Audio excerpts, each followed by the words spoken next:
Hello friends, welcome to smart friends. ನಿಮಗೆಲ್ಲ ಗೊತ್ತಿರಾಗೆ ನಿನ್ನೆ KE ಕಡೆಯಿಂದ ಒಂದು ಅಪ್ಡೇಟ್ ಬಂತು. ಇದೇನೆಂದರೆ KCET 2024ದು ಡಾಕ್ಯುಮೆಂಟ್ ವೆರಿಫಿಕೇಷನ್ ಶೆಡ್ಯೂಲ್ ಬಿಟ್ಟಿದ್ರು. ಅದನ್ನು ಯಾರ್ಯಾರು ಡಾಕ್ಯುಮೆಂಟ್ ವೆರಿಫಿಕೇಷನ್ ಅಪ್ಲೈ ಮಾಡಿಸ್ಬೇಕು ಮತ್ತು ಕ್ಲಾಸ್ ಎದವ್ರು ಏನು ಮಾಡಬೇಕು ಅಂತ ವಿಡಿಯೋದಲ್ಲಿ ಕಂಪ್ಲೀಟಾಗಿ ಹೇಳ್ತೀನಿ. ಫ್ರೆಂಡ್ಸ್, ಇದಕ್ಕೂ ಮುಂಚೆ ನಮ್ಮ ಚಾನಲ್ ಸಬ್ಸ್ಕ್ರೈಬ್ ಮಾಡ್ಕೊಳ್ಳಿ ಹಾಗೂ ಬೆಲ್ ಮಾಡಿ. ಇದೇ ಕಂಟಿನ್ಯೂಸ್ ಕೊಡ್ತಾ ಇರ್ತೀನಿ ನಿಮಗೆ. ಓಕೆ ಫ್ರೆಂಡ್ಸ್, ಮೊದಲಿಗೆ ಕ್ಲಾಸ್ ಅಂದರೆ ಏನಂದರೆ ಫ್ರೆಂಡ್ಸ್, ಕ್ಲಾಸಸ್ ಅಂದರೆ ಏನಂದರೆ KE ಅವ್ರು ಏನು ಮಾಡಿದ್ದಾರೆ, ಸರ್ಟನ್ ರೂಲ್ಸ್ ಆ್ಯಂಡ್ ರೆಗ್ಯುಲೇಷನ್ ಹಾಕಿದ್ದಾರೆ ನೀವು ಅಡ್ಮಿಷನ್ ತೊಗೊಳಕ್ಕೆ, ಗೌರ್ಮೆಂಟ್ ಸೀಟ್ ತೊಗೊಳಕ್ಕೆ. ಕ್ಲಾಸಸ್ ಅಂದರೆ ಫಾರ್ ಎಕ್ಸಾಂಪಲ್ ಕ್ಲಾಸ್ ಎ ಅಂದರೆ ಏನಂದರೆ ನೀವು ಮಿನಿಮಮ್ 7 ಇಯರ್ ನಮ್ಮ ಸ್ಟೇಟಲ್ಲಿ ಕಲ್ತಿರಬೇಕು, ರಿಕಗ್ನೈಸ್ನ ಎನಿ ಸ್ಕೂಲ್ ಅಥವಾ ಕಾಲೇಜಲ್ಲಿ ನಮ್ಮ ಗೌರ್ಮೆಂಟ್ ರೆಕಗ್ನೈಸ್ ಸ್ಕೂಲಲ್ಲಿ ಕಲ್ತಿರಬೇಕು, ಅವಾಗ ನೀವು ಕ್ಲಾಸ್ ಎಲ್ಲಿ ಬರ್ತೀರಾ. ಸೊ ಯೂಶ್ವಲಿ ಭಾಳ ಸ್ಟೂಡೆಂಟ್ಸು ನಮ್ಮ ಸ್ಟೇಟಲ್ಲಿ ಯಾರು 7 ಇಯರ್ ಮಿನಿಮಮ್ 12th ತನಕನೂ 7 ಇಯರ್ ಇಲ್ಲೇ ನಮ್ಮ ಸ್ಟೇಟಲ್ಲಿ ಬಂದರೆ ನೀವು ಎಲ್ಲರೂ ಕ್ಲಾಸ್ ಎಲ್ಲೇ ಬರ್ತೀರಾ. ಆಲ್ರೆಡಿ ನೀವು ಆನ್ಲೈನ್ ಅಪ್ಲಿಕೇಶನ್ ಏನು KCET ಅಪ್ಲೈ ಮಾಡ್ತಿರ್ತಾರಲ್ಲ, ಅವಾಗ ಆನ್ಲೈನ್ ಅಪ್ಲಿಕೇಶನ್ ಆಲ್ರೆಡಿ ನೀವು ಅಪ್ಲೈ ಮಾಡಿದ್ರೆ ಅನ್ಕೋತೀನಿ. ಅಲ್ಲಿ ಯಾವ ಕ್ಲಾಸ್ ಮಾಡಿರ್ತಾರಲ್ಲ ಅದ್ರ ತಕ್ಕಂತೆ ಡಾಕ್ಯುಮೆಂಟ್ ವೆರಿಫಿಕೇಷನ್ ಮಾಡಬೇಕಾಗತ್ತೆ. ಓಕೆ, ಕ್ಲಾಸ್ ಎ ಬಗ್ಗೆ ಹೇಳ್ತೀನಿ. ಪ್ಲಸ್ ಕ್ಲಾಸ್ ಎದವರು ಯಾರು ಡಾಕ್ಯುಮೆಂಟ್ ವೆರಿಫಿಕೇಷನ್ ಅಪ್ಲೈ ಮಾಡಿಸ್ಬೇಕಾಗಿಲ್ಲ. ಕ್ಲಾಸ್ ಬಿ ಇಂದ ಹಿಡಿದು ಜೆಡ್ ತನಕ ಮಾತ್ರ ಅವ್ರು ಬಿಟ್ಟು ಅವರಷ್ಟೇ ಡಾಕ್ಯುಮೆಂಟ್ ವೆರಿಫಿಕೇಷನ್ ಮಾಡಬೇಕು. ಕ್ಲಾಸ್ ಎದವರು ಮಾಡಿಸ್ಬೇಕಾಗಿಲ್ಲ. ಆಲ್ರೆಡಿ ಹೇಳಿದ್ದಾರೆ, ಮೆನ್ಷನ್ ಮಾಡಿದ್ದಾರೆ. ಕ್ಲಾಸ್ ಇರೋದು ಆಲ್ರೆಡಿ ವೆರಿಫೈ ಆಗಿದೆ. ನೀವು ಜಸ್ಟ್ ಇನ್ನು ವೆರಿಫಿಕೇಷನ್ ಸ್ಲಿಪ್ ಬಿಡ್ತಾರೆ, ನೀವು ಡೌನ್ ಮಾಡ್ಕೋಬೇಕಾಗುತ್ತೆ. ವೆರಿಫಿಕೇಷನ್ ಸ್ಲಿಪ್ ಬಿಟ್ಟ ತಕ್ಷಣ ನಾನು ಹೇಳ್ತೀನಿ ನಿಮಗೆ. ಓಕೆ, ಸೊ ಕ್ಲಾಸ್ ಇರೋದು ಮುಗೀತು. ಈಗ ಕ್ಲಾಸ್ ಬಿದವ್ರು ಏನು ಮಾಡಬೇಕಂದ್ರೆ, ಕ್ಲಾಸ್ ಬಿ ಅಂದರೆ ಏನಂದರೆ ನೀವು ಫಸ್ಟು ಸೆಕೆಂಡ್ ಇಯರು ನಮ್ಮ ಸ್ಟೇಟಲ್ಲಿ ಕಲ್ತಿರಬೇಕು. ನಿಮ್ಮ ಪೇರೆಂಟ್ಸು 7 ಇಯರ್ ಇಲ್ಲಿ ಕಲ್ತಿರಂದರೆ ನೀವು ಕ್ಲಾಸ್ ಬಿ ಅಲ್ಲಿ ಬರ್ತೀರ. ಅದಕ್ಕೆ ಡಾಕ್ಯುಮೆಂಟ್ಸ್ ಸಪ್ರೇಟ್ ಇರುತ್ತೆ ನಿಮಗೆ. Class A separate. ಮಿನಿಮಮ್ಮು ಇದು ನಾರ್ಮಲ್ ಡಾಕ್ಯುಮೆಂಟ್ಸ್ ಯಾವುದಂದರೆ SLC marks card, PUC marks card, ಮತ್ತು ನಿಮ್ಮದು ಕೆಟಗರಿ ಸರ್ಟಿಫಿಕೇಟು, ಮತ್ತು ಇನ್ಕಮ್ ಆ್ಯಂಡ್ ಕಾಸ್ಟು. ಇದು ಇನ್ ಕೇಸ್ ನೀವು ಕನ್ನಡ ಮೀಡಿಯಮ್, ರೂರಲ್ ಮೀಡಿಯಮ್ ಇದು ಕಾಮನ್ನು. ಇದು ಬಿಟ್ಟು ನೀವು ಕ್ಲಾಸ್ ಪ್ರಕಾರ ಡಾಕ್ಯುಮೆಂಟ್ ವೆರಿಫಿಕೇಷನ್ ನೀವು ಅಲ್ಲಿ ವೆರಿಫೈ ಮಾಡ್ಕೋಬೇಕಾಗತ್ತೆ. ಆಫ್ಲೈನ್ ಇದೆ. ಇವಾಗ ಯಾವ್ಯಾವ ರ್ಯಾಂಕ್ ಪ್ರಕಾರ ಹೇಳ್ತೀನಿ ನಿಮಗೆ. ಆಲ್ರೆಡಿ ಏನು ಮಾಡಿದ್ದಾರೆ ಅಂದರೆ KE ಅವರು ಒಂದು ಲಿಸ್ಟ್ನ ಬಿಟ್ಟಿದ್ದಾರೆ. 84 ಪೇಜಸ್ ಇದೆ ಟೋಟಲ್ಲು. ಆ ಲಿಸ್ಟಲ್ಲಿ ನಿಮ್ಮ ನೇಮ್ ಇದೆಯಲ್ಲ ಚೆಕ್ ಮಾಡ್ಕೊಳ್ಳಿ. ಬಿ ಇಂದ ಹಿಡಿದು ಮತ್ತು ಜೆಡ್ ತನಕ ಮಾತ್ರ ವೈ ಬಿಟ್ಟು ಅಷ್ಟು ಕ್ಲಾಸಸ್ ಬಗ್ಗೆ ಲಿಸ್ಟ್ ಬಿಟ್ಟಿದ್ದಾರೆ. ನಿಮ್ದು ಯಾವ ಕ್ಲಾಸ್ ಬರುತ್ತೆ ನೋಡಿ, ಆ ಕ್ಲಾಸ್ ತಕ್ಕಂತೆ ನೀವು ಡಾಕ್ಯುಮೆಂಟ್ ವೆರಿಫಿಕೇಷನ್ ಮಾಡಿಸ್ಬೇಕಾಗತ್ತೆ. ಆಮೇಲೆ ನಿಮ್ಮ ರ್ಯಾಂಕ್ ಪ್ರಕಾರ ನೀವು KE ಆಫೀಸ್ಗೆ ಅಂದರೆ ಬೆಂಗಳೂರಲ್ಲಿ ಬಂದು ನೀವು ವೆರಿಫಿಕೇಷನ್ ಮಾಡಿಸ್ಬೇಕಾಗತ್ತೆ.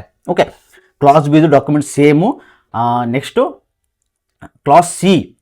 ಕ್ಲಾಸ್ ಸಿ ಅಂದರೆ candidate and either parents mother tongue should be Kannada, Tulu ಮತ್ತು ಕೊಡವ ಆರ್ ಬೇರೆ other parent was domicile in the state of Karnataka. Such candidate should have passed the qualifying examination from the university board or any other institute located outside the Karnataka or should be residing the outside of the state of Karnataka on 1st May 2024. ಅಂದರೆ ನೀವು ಬೇರೆ ಕಡೆ ಕಲ್ತಿದ್ದು class C ಬರ್ತೀರ.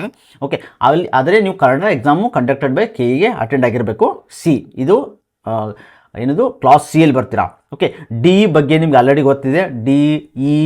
Okay, ನೀವು already KEಯಲ್ಲಿ apply ಯಾವ್ದು ಮಾಡಿರ್ತಾರಲ್ಲ classes, ಆ ಕ್ಲಾಸ್ ಪ್ರಕಾರ ನೀವು ಡಾಕ್ಯುಮೆಂಟ್ ವೆರಿಫಿಕೇಷನ್ ಮಾಡಿಸ್ಬೇಕಾಗತ್ತೆ. ನಿಮ್ಮ ರ್ಯಾಂಕ್ ಪ್ರಕಾರ ಇಲ್ಲಿ ಆಲ್ರೆಡಿ ರ್ಯಾಂಕ್ ಕೊಟ್ಟಿದ್ದಾರೆ ನೋಡಿ. ಇನ್ ಕೇಸ್ ನಿಮ್ಮದು 1 to 20,000 ರ್ಯಾಂಕ್ ಒಳಗಡೆ ಇತ್ತಂದರೆ only for B2 class B2 Z ತನಕ ವೈ ಬಿಟ್ಟು ಅವ್ರದ್ದು ಏನಿರ್ತದೆ ನಿಮ್ಗೆ 25 ಜೂನ್ಗೆ ಸ್ಟಾರ್ಟ್ ಆಗುತ್ತೆ. ಅಲ್ಲಿ ಮಾರ್ನಿಂಗು 1 to 8,000 ಇದೆ ರ್ಯಾಂಕಿಂಗು. Morning 9:30 to 11 o'clock. ಅದೇ ರೀತಿ 11:15 to 1:15 8,000 to 16,000. ನೆಕ್ಸ್ಟು ಮಧ್ಯಾಹ್ನ 2 to onwards. Next 2 to onwards ಇದೆ. ಸಂಜೆ ತನಕ 5 o'clock ತನಕ ಮಾಡ್ತಾರೆ. ಅದನ್ನು 16,000 to 20,000 ಇದೆ. ಅದೇ ರೀತಿ ನೆಕ್ಸ್ಟ್ 26, 27, 28, 28 ಇದೇ ರೀತಿ ಮಾಡಿದ್ದಾರೆ. Next 20,000 to 45,000. ಅದೇ ರೀತಿ 45,000 to 65,000. Next 65,000 to 80,000. ಈ ರೀತಿ ಲಾಸ್ಟ್ ಎಲ್ಲ ಮಾಡಿದ್ದಾರೆ. ಸೊ ನಿಮ್ಮ ರ್ಯಾಂಕ್ ಪ್ರಕಾರ ಅದೇ ದಿನ ಅದೇ ಟೈಮಿಗೆ ನೀವು ಹೋಗಬೇಕಾಗುತ್ತೆ. ಮೋಸ್ಟ್ ಬಾಲ್ 1 hour ಬಿಫೋರ್ ಹೋಗಿ ಅಲ್ಲಿ, ಯಾಕಂದರೆ ಅಲ್ಲಿ ಭಾಳಷ್ಟು ಇದು ಕ್ಯೂ ಇರುತ್ತೆ. ನೀವು ಕ್ಯೂಯಲ್ಲಿ ಹಚ್ಚಬೇಕಾಗುತ್ತೆ. ನಿಮ್ಮ ನೇಮ್ ಕರೀತಾರೆ, ನೀವು ಅಲ್ಲಿ ಹೋಗಿ ವೆರಿಫಿಕೇಷನ್ ಮಾಡಿಸ್ಬೇಕಾಗತ್ತೆ. ಏನೇನಂದರೆ ನಿಮ್ಮ ಕ್ಲಾಸಸ್ ಪ್ರಕಾರ ಏನು ಕಾಮನ್ ಡಾಕ್ಯುಮೆಂಟ್ಸ್ ಬಿಟ್ಟು ನಿಮ್ಮ ಕ್ಲಾಸಸ್ ಪ್ರಕಾರ ನೀವು ಡಾಕ್ಯುಮೆಂಟ್ಸ್ನ ತೊಗೊಂಡು ಹೋಗಬೇಕಾಗತ್ತೆ. ನಿಮ್ಮ ಕ್ಲಾಸ್ ಬಗ್ಗೆ ಆಲ್ರೆಡಿ KE ವೆಬ್ಸೈಟಲ್ಲಿದೆ, ಚೆಕ್ ಮಾಡ್ಕೊಳ್ಳಿ.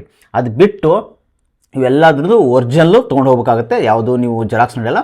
ಆಮೇಲೆ ಒರಿಜಿನಲ್ ಬಿಟ್ಟು ಜೆರಾಕ್ಸ್ ಒಂದು ಸೆಟ್ ಹೇಳಿದರೆ ನೀವು ಒಂದು 2-3 ಸೆಟ್ಟು ಎಕ್ಸ್ಟ್ರಾ ಮಾಡ್ಕೊಂಡು ಹೋಗಿ ಜೆರಾಕ್ಸು ಅಲ್ಲಿ ವೆರಿಫಿಕೇಷನ್ ಮಾಡಿಸ್ಕೊಳ್ಳಿ.